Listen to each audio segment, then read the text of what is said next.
नमस्ते, मैं हूं पूनम गौड़ और आप देख रहे हैं oneworldnews.com की प्रस्तुति उन ग्रहों की बातें। आज के प्रोग्राम में मैं बताऊंगी आज का पंचांग, हर राशि का राशिफल और क्योंकि एकादशी है तो एकादशी व्रत कथा सुनेंगे किस्से कहानी में और आखिर तक मेरे साथ जुड़े रहिएगा। जिनका जन्मदिन है उनका वर्ष फल बताऊंगी और साथ में साल भर के उपाय भी। शुरू करते हैं आज के पंचांग से। आज मंगलवार 18 जून 2024 है। ज्येष्ठ का महीना चल रहा है। शुक्ल पक्ष की एकादशी तिथि रहेगी प्रातः 6:24 तक। उसके बाद द्वादशी। स्वाति नक्षत्र रहेगा दोपहर 3:56 तक। उसके बाद विशाखा।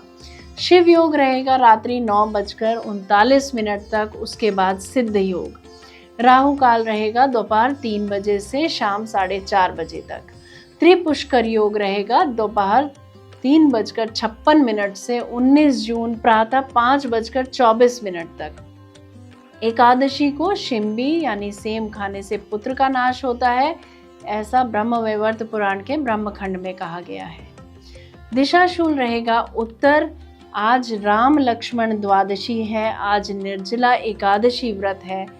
आज कहानी किस्से में निर्जला एकादशी की कहानी सुनेंगे। 19 जून को पारण यानी व्रत जो खोलते हैं तोड़ते हैं उसका समय रहेगा प्रातः 5:24 से प्रातः 7:28 तक।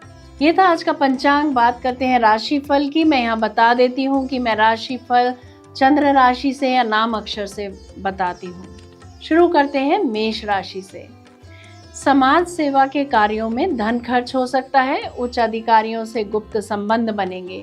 विदेश यात्रा के योग बनते हैं। उच्च शिक्षा में बाधा आ सकती है। वृषभ राशि। आज असंतोष, टेंशन और काम में अड़चने आ सकती हैं। इस सब के बावजूद भाग्यशाली अवसर मिलेंगे और कोई समझौता भी साइन कर सकते हैं। मिथुन राशि। बहुत आरामदायक नौकरी पा सकते हैं आप और प्रतिष्ठित नौकरी या पद पा सकते हैं। जो लोग बिजनेस करना चाह रहे हैं वो आज पार्टनरशिप में बिजनेस कर सकते हैं। कर्क राशि। नेताओं के लिए, प्रतिष्ठित पद पर नियुक्त अफसरों के लिए, एम्बेसडर्स के लिए, जजेस के लिए दिन अच्छा रहेगा। ज़्यादा खाने से बचें। अजनबियों के साथ संबंध बनाने से एलर्जी हो सकती है, सावधान रहें। सिंह राशि। आज घर पर ही रहकर समय बिताएं। कोई जोखिम न लें, संभल कर कार्य करें। किसी भी एक्सीडेंट से बचें। अपने इष्ट से, गुरु से जुड़े। कन्या राशि। आज पड़ोसियों के साथ, परिवार व रिश्तेदारों के साथ समय अच्छा बीतेगा। समाज सेवकों को, नेताओं, बिचौलियों, कॉन्ट्रैक्टर्स के लिए दिन अच्छा रहेगा। तुला राशि। लेखन के कार्य में रुचि बढ़ेगी। अपनी क्षमता के अनुसार आप जिम्मेवारी लेंगे। ट्रांसफर ऑर्डर आज मिल सकते हैं। चिकित्सा के क्षेत्र के लोगों के लिए, कपड़ों से संबंधित व्यवसाय के लोगों के लिए, वकीलों के लिए दिन अच्छा जाएगा। वृश्चिक राशि। महंगे काम की वस्तुएं आप खरीद सकते हैं। आज आपको कमीशन मिल सकती है। शेयर मार्केट से जुड़े लोगों के लिए, पुजारियों, शेयर मार्केट के लिए, कथावाचकों के लिए, कला या खेल के क्षेत्र से जुड़े लोगों के लिए दिन अच्छा रहेगा। धनु राशि। आज आप जो भी करेंगे शिक्षा को ध्यान में रखकर करेंगे। जिनको हार्ट की समस्या है या लंग्स संबंधित समस्या है वे अपनी सेहत का ख्याल रखें। मकर राशि। गुप्त तरीके से संदेश भेज सकते हैं या संदेश मिल सकते हैं। दस्तावेज खो सकते हैं। पैसे देकर कुछ दस्तावेज भी खरीद सकते हैं। कलात्मक लेखन का कार्य कर सकते हैं आप। ट्रांसफर ऑर्डर मिल सकते हैं। कुंभ राशि। आज लाभ का दिन है। रोमांटिक लाइफ अच्छी रहेगी। आज भाग्य आपके साथ है। वाक्पटुता से लाभ होता दिख रहा है। मीन राशि। अपने विचारों से किए गए कार्यों के लिए आज ऑफिस में मान सम्मान मिलता दिख रहा है। यह था हर राशि का राशिफल। बात करते हैं कहानी किस्से की। युधिष्ठिर ने कहा, जनार्दन, ज्येष्ठ मास के शुक्ल पक्ष में जो एकादशी पड़ती हो कृपया उसका वर्णन कीजिए। भगवान कृष्ण बोले, राजन, इसका वर्णन परम धर्मात्मा सत्यवती नंदन व्यास जी करेंगे, क्योंकि ये संपूर्ण शास्त्रों के तत्वज्ञ और वेद वेदांगों के पारंगत विद्वान हैं। तब वेद व्यास जी कहने लगे, दोनों ही पक्षों की एकादशियों के दिन भोजन न करें। द्वादशी के दिन स्नान आदि से पवित्र हो, फूलों से भगवान केशव की पूजा अर्चा करें। फिर नित्य कर्म समाप्त होने के पश्चात पहले ब्राह्मणों को भोजन देकर अंत में स्वयं भोजन करें। राजन, सूतक और पातक में भी एकादशी को भोजन नहीं करना चाहिए। यह सुनकर भीमसेन बोले, परम बुद्धिमान पितामह, किंतु बाकी परिवारजनों की तरह मुझसे भूख नहीं सही जाएगी। भीमसेन की बात सुनकर व्यास जी ने कहा, यदि तुम्हें स्वर्ग लोक की प्राप्ति अभिष्ट है और नरक लोक को दूषित समझते हो तो दोनों पक्षों की एकादशियों के दिन भोजन न करना। किंतु फिर भी अगर तुम हर एकादशी पर व्रत न कर सको तो ज्येष्ठ मास में जो सूर्य वृषभ राशि पर हो या मिथुन राशि पर हो, शुक्ल पक्ष में जो एकादशी आती है उसका यत्न पूर्वक निर्जल व्रत करो। केवल कुरला और आचमन करने के लिए मुख में जल डाल सकते हो। उसको छोड़कर किसी प्रकार का जल विद्वान पुरुष मुख में न डालें, अन्यथा व्रत भंग हो जाता है।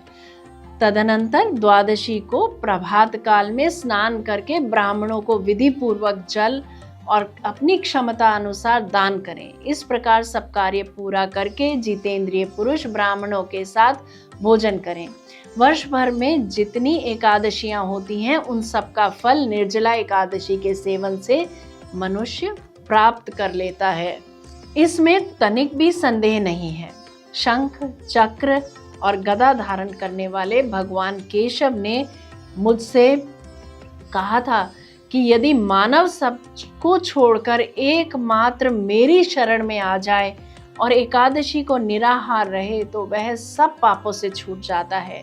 एकादशी व्रत करने वाले पुरुष के पास विशालकाय, विकराल आकृति और काले रंग वाले दंड पाशधारी भयंकर यमदूत नहीं जाते। अंतकाल में पीतांबरधारी, सौम्य स्वभाव वाले, हाथ में सुदर्शन धारण करने वाले और मन के समान वेगशाली विष्णु दूत आखिर इस वैष्णव पुरुष को भगवान विष्णु के धाम ले जाते हैं। अतः निर्जला एकादशी को पूर्ण यत्न करके उपवास और श्री हरि का पूजन करो। स्त्री हो या पुरुष, यदि उसने मेरु पर्वत के बराबर भी महान पाप किया हो तो वह सब इस एकादशी व्रत के प्रभाव से भस्म हो जाता है। जो मनुष्य उस दिन जल के नियम का पालन करता है वह पुण्य का भागी होता है। उसे एक एक पहर में कोटि कोटि स्वर्ण मुद्रा दान करने का फल प्राप्त होता है। मनुष्य निर्जला एकादशी के दिन स्नान, दान, जप, होम आदि जो कुछ भी करता है वह सब अक्षय होता है। वह भगवान श्री कृष्ण का कथन है। निर्जला एकादशी को विधि पूर्वक उत्तम रीति से उपवास करके मानव वैष्णव पद को प्राप्त कर लेता है। जो मनुष्य एकादशी के दिन अन्न खाता है वह पाप का भोजन खाता है।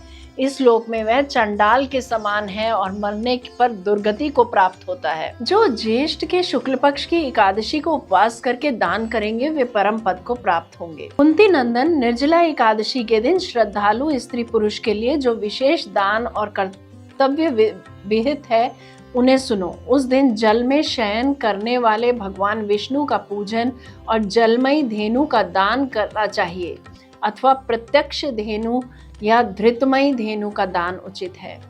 पर्याप्त दक्षिणा और भांति भांति के मिष्टानों द्वारा यत्न पूर्वक ब्राह्मणों को संतुष्ट करना चाहिए। ऐसा करने से ब्राह्मण अवश्य संतुष्ट होते हैं और उनके संतुष्ट होने पर श्री हरि मोक्ष प्रदान करते हैं। जिन्होंने शम, दम और दान के प्रवृत्ति होकर श्री हरि की पूजा और रात्रि में जागरण करते हुए इस निर्जला एकादशी का व्रत किया है उन्हें अपने साथ ही बीती हुई 100 पीढ़ियों को और आने वाली 100 पीढ़ियों को भगवान वासुदेव के परम धाम में पहुंचा दिया है। निर्जला एकादशी के दिन अन्न, वस्त्र, गौ, जल, शैया, सुंदर आसन, कमंडलू तथा छाता दान करने चाहिए।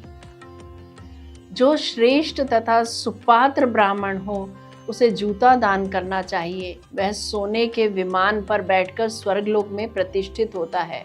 जो इस एकादशी की महिमा को भक्ति पूर्वक सुनता अथवा उसका वर्णन करता है वह स्वर्गलोक में जाता है। चतुर्दशी युक्त अमावस्या को सूर्य ग्रहण के समय श्राद्ध करके मनुष्य जिस फल को प्राप्त करता है वही फल इसके श्रवण से भी प्राप्त होता है। द्वादशी को देवेश्वर भगवान विष्णु का पूजन करना चाहिए। गंध, धूप, पुष्प और सुंदर वस्त्र से विधि पूर्वक पूजन करके जल के घड़े के दान का संकल्प करते हुए जो मैं मंत्र बता रही हूँ इसका उच्चारण करें। देव देव ऋषिकेश संसाराणवतारक उद्कुंभ प्रदानेन नय मां पराम गतिम। अर्थात संसार सागर से तारने वाले हे देव देव ऋषिकेश, इस जल के घड़े का दान करने से आप मुझे परम गति की प्राप्ति करवाइए। भीमसेन निर्जला एकादशी को निर्जल व्रत करना चाहिए। उस दिन श्रेष्ठ ब्राह्मणों को शक्कर के साथ जल के घड़े का दान करना चाहिए। ऐसा करने से मनुष्य भगवान विष्णु के समीप पहुंचकर आनंद का अनुभव करता है। उसके बाद द्वादशी को ब्राह्मण भोज कराने के बाद स्वयं भोजन करे। जो इस प्रकार पूर्ण रूप से पाप नाशिनी एकादशी का व्रत करता है वह सब पापों से मुक्त हो आनंदमय पद को प्राप्त होता है। यह सुनकर भीमसेन ने भी इस शुभ एकादशी का व्रत आरंभ कर दिया। तब से यह लोक में पांडव द्वादशी के नाम से विख्यात हुई।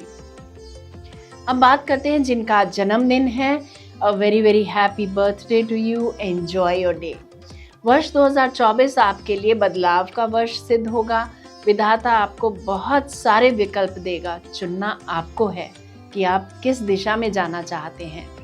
सकारात्मक बदलाव आएंगे। जीवन को यादगार बनाने के लिए यह वर्ष अच्छा साबित होगा। साझेदारी में व्यवसाय करने के लिए यह समय बहुत अच्छा है। विदेश यात्रा के योग बनते दिख रहे हैं। यदि अपॉर्चुनिटी मिलती है तो जॉब परिवर्तन कर ही लेना चाहिए। स्थान परिवर्तन के लिए भी यह वर्ष अनुकूल है। इस वर्ष कुछ सकारात्मक घटनाएं आकस्मिक रूप से घट सकती हैं। बात करते हैं आपके साल भर के उपायों की। एमेथिस्ट और ब्लैक टर्मनिल का ब्रेसलेट पहने। कौओं को कुछ खाने को डालें। हर शनिवार हनुमान चालीसा का पाठ पढ़ें। दशरथ कृत शनि स्तोत्र का पाठ करें। प्रतिदिन हनुमान चालीसा का पाठ पढ़ें या सुनें।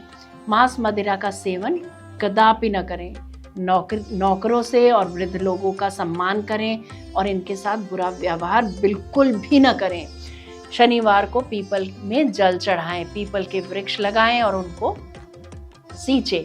मेरे बताए गए इन उपायों में से कोई 2 या 3 उपाय भी आप नियम पूर्वक, श्रद्धा पूर्वक, विश्वास पूर्वक कर लेते हैं तो आपका पूरा साल सुख में जाएगा, ऐसा मेरा मानना है। अगर मेरा ये प्रोग्राम पसंद आया है तो इसे लाइक, शेयर, सब्सक्राइब करें। बेल का आइकॉन जरूर दबाएं और कल फिर मेरे साथ जुड़िएगा oneworldnews.com की प्रस्तुति उन ग्रहों की बातें में। नमस्ते।